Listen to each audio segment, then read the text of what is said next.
odds. There's like a couple second delay, but we should definitely be live and recorded and everything now. Yeah, here we go. I'm getting the pop-up. So, welcome to the beginning of Fireside Chat number 67. And I did realize that I forgot to put 66 on YouTube. I just started uploading it today, so it should go up there. But decent amount of stuff going on. We've had the Festival of Hope sort of celebrated the whole month. It's been going on, but the real festival is going to be concentrated on one weekend, which is this upcoming weekend. So starting tonight at midnight, I will get the festivities in full swing, and what that will involve here is kind of a couple different things. So for one, during this week, or for the duration of this weekend, so through Sunday night, everyone can change their nickname to their preferred INR, and you can keep the HLS tag as well if you want. I mean, I probably will. And we've already had the avatar changes. Everyone's been doing those. That's been a lot of fun. I love seeing that. It's a super cool little thing. And then, yeah, changing your nicknames. And as well, tonight, the Festival of Hope text channel will go up, and that'll be just right below Mead Hall. And there, everyone can share why they picked their favorite INR, what they like about them, or what they did, what they know about them, anything like that. And so basically, in order to earn, there's two different marks for this festival. There's the basic mark, which is just going to be participating at all. So you put the HLS tag in, you got the mark, you're good. But then there's an alternate upgraded mark, which replaces that one if you do go above a step above and beyond on there, and that will include anyone who attends one of the WA lecture series happening this month. There will also be a quiz going up tonight about Hope's Last Stand. Anyone who gets 80% or higher can also get the mark. Or lastly, anyone who posts in the Einar text channel describing why they picked their Einar, ideally with at least like a few sentences, not just like thought he was cool. That's it. A little bit more than that. You'll also get the mark. And if anyone is unable to do any of those, but does listen to one of these lecture series on YouTube, I'll upload them all to YouTube. Message me, and I will just like briefly quiz you about like, oh, what happened in it, or what did we cover in it, just to show that you listened to it, and that will also count as attending a lecture. So any of those four options, you can do any one, and it will earn you the upgraded mark. Um, Otherwise, just any kind of participation whatsoever on any level will get you the basic Festival of Hope mark. And I believe that covers as far as what will start this weekend. The other thing is the first lecture series, as I put in announcements, is tonight in a little less than an hour, actually. So after Fireside at 5 p.m. No, let's see, it'll be 6 p.m. Pacific, 9 p.m. Eastern. I will be doing about probably 30 minutes to an hour. It's the first lecture series, so it'll be a bit of a test drive. We'll see how it goes, how long it takes, everything like that, what kind of attendance we have, everything. And one thing I did want to bring up, and I'll throw this out. I got like one or two more things to go over first, but the content of it will either be Hope's Last Stand or the First Imperium era. My original plan was First Imperium era, but I was actually talking to Raud and some others in the Elder Scrolls Online channel, and a lot of them were saying they didn't know anything about Hope's Last Stand. So it was suggested, hey, well, what if we did a Hope's Last Stand one as the inaugural one in honor of the Festival of Hope? That sounded pretty good to me too, so I'm okay with either. But we can discuss that in a minute, and yeah, I'll just we'll see what everyone would prefer. But let's see. As far as stuff I'm working on, Mark's update is still on the way. So if you have a Mark board that you had asked me about, I'm will be updating all of those. I do have a couple new marks. There's a mark for the day and name quest that was made that I will be adding. There are marks for the Festival of Hope that I'll be adding, and there are marks for the Hjor thing that still need to I need to add those to the marks guide. And there's also a Warframe mark as well that will be added as well. So all that stuff is going to be on the way. In addition, there's kind of a couple other things. I need to make a new organization graphic. I don't know if anyone spotted, but in rules there used to be a picture that just had a diagram that had the chain of command in terms of warbands and great companies, and on the other side was houses and families. I'm going to make one more specific with all the coat of arms and everything on it, And so yeah, that's something I need to put together. And I also want to make kind of an abridged history because Dane's recruit McGunner actually brought this up. He was like, "Is there anywhere I can read like briefly WA history?" And I thought, well, I mean, I sent him the link to the WA timelines, but I thought we don't actually really have something like maybe a page or something like that of just describing WA's history from the beginning to the present. Obviously, it'd be abridged, but that's something I'd like to put together. So I'm gonna talk with the Scribes Guild about putting that together too. But that's something I'd like to, have done. I think that's about it. Oh, I did update. Anyone watching live or watching the VOD will notice I updated the image slideshow. So not only did I add a ton of coats of arms and various WA graphics I found, but I changed the background. It's now got the old WA runes on there, and I think it looks a little bit better. So yeah, a slight change there. But I think that is about it. So if anybody does have anything they want to bring up, we'll get to that. But first, I did want to open it up. If anybody has any preference for the WA lecture series happening soon tonight, if they would prefer Hope's Last Stand as the subject or the First Imperium era. Does anybody have any preference or vote or anything like that? Say Hope Last Stand, or Hope's Last Stand would be a good one, I at agree. least in my opinion. Because I don't know much about it myself, so it's always nice to learn a little more. I agree with Hope's Last Stand. Sounds like most of our officers want Hope's Last Stand. Well, I feel like we're gonna get both eventually, so why don't we just kick this off? Yeah, I mean, it's really not a big deal. I'm planning on doing more lecture series, so the next one most likely will be First Imperium era. Because yeah, it sounds like Hope's Last Stand is what everyone wants. I think it's a great place to start. It sounds good to me. So we'll do Hope's Last Stand tonight. All right. Well, yeah, that was the one thing I definitely wanted to address with everybody. So I think with that, we can totally open it up to anybody who has any questions or ideas, thoughts, comments, anything they wanted to bring up. I have a few things that I'd like to bring up. Um, three in particular. First thing is actually a bit more of a question vest. Now, you said that there's a mark that will be given for those who have completed a Dane name quest. Now, I know that myself and several of the other members of House Warden did complete name quests prior to our departure in the formation of House Warden. Is that a mark we'll be receiving as well, or is that not available to us? My plan would be to give it to anyone in House Warden who completed a House name quest, just because I mean you fulfilled all the criteria. Just because it's sort of like if let's say a new house springs from House Dippity, I wouldn't expect people to lose say their White Knight marks or something like that. So my plan would be to give it to you guys. If Bjorn or any of the House Dane leadership objects to that, we can talk about it. But that was my plan, would be to give it to anybody who has completed a House Dane name quest in the past or will in the future. Okay, excellent. That's good to hear. As well, uh, two things. One, Kuziag and I were talking a bit ago about boards of review and such. One of the big issues that we were discussing is I'd re-recruited an older member, and we didn't really have any way to note that because I don't believe as of right now we have any official way to note re-recruits. So I wanted to bring up a proposition and kind of get a heat check for what folks are thinking, particularly you, Vest. I was thinking, what if perhaps for when people are re-recruited, right? You repost effectively their original recruitment information, right?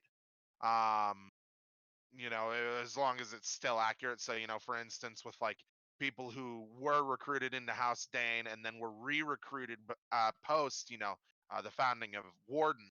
Of course, you change the house and family fields to, or house field to Warden and such like that.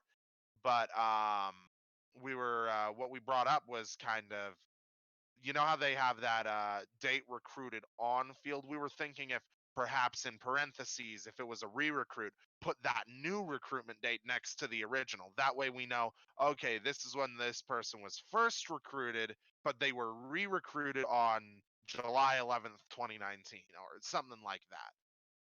Just wanted to get some thoughts on that because I think that would probably make it a lot easier for us Huskarls doing boards of review and then keeping things, running smoothly between us and our Jarls so that there's no errors in communication.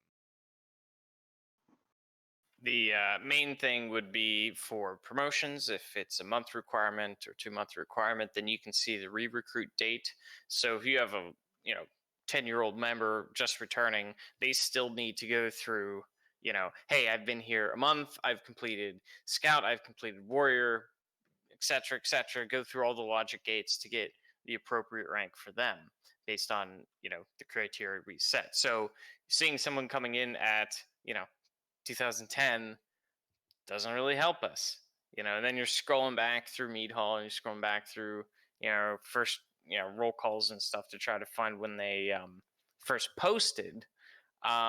Slightly different than recruited, I guess, but it would be good just to have that on hand. You could just check the last one. And there you go. There you have it. You can do your math and see if they, deserve a promo. So basically, they would have to post in recruits, or you would post. You would post the you would re-recruiter. post. Yeah. So their recruiter would post. Yeah. So here, let me. It's whoever brings them back into the clan. It doesn't necessarily have to be their original recruiter because I understand not all of the original recruiters for these people are still going to be around. Of course, people have come and gone from WA, but for instance, I guess I'll just, I don't know, post this in the Mead Hall just to use as an example. If that's permissible to you, Vest, you would do something like, let's see.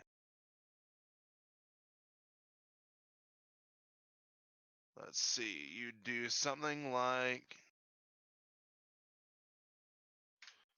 that. And of course, I just grabbed my most recent recruitment post, but something along those lines. That way it shows, their original recruitment date and their, re-recruitment date.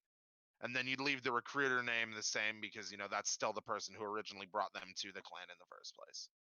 So it's possible that somebody could be re-recruited several times over a long span of time? Yeah, you would just use the latest one. Oh, okay. Yeah. Okay.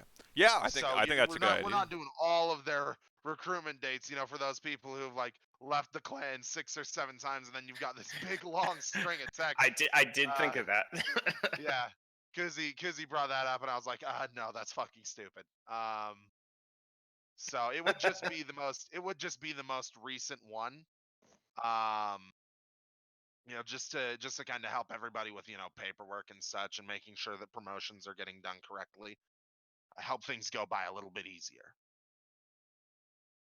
Yeah, I think that's a great idea. I can add that to the recruiting guide and handbook as well. I think that should help. Excellent. And then the final, I understand I'm taking quite a bit here, guys. I'm sorry, you don't have to hear me much longer. But the final thing that I wanted to bring up is specifically in regards to members of Kolga's Frost Guard. I have been working diligently on the Artificer system, which is going to be our specific warband system akin to the Outriders of Un's Favored, or the Norns of Friggs. That is something that you should see at least drafts, getting pretty dang close to final drafts. Come probably end of July, very early August. I'm just about done and ready to start publishing those. So, and with that, I do believe that's all that I have to bring up. So, yeah. All right. Well, exciting to hear about the Kolga system coming out. That should be cool. Anybody have anything else they would like to bring up?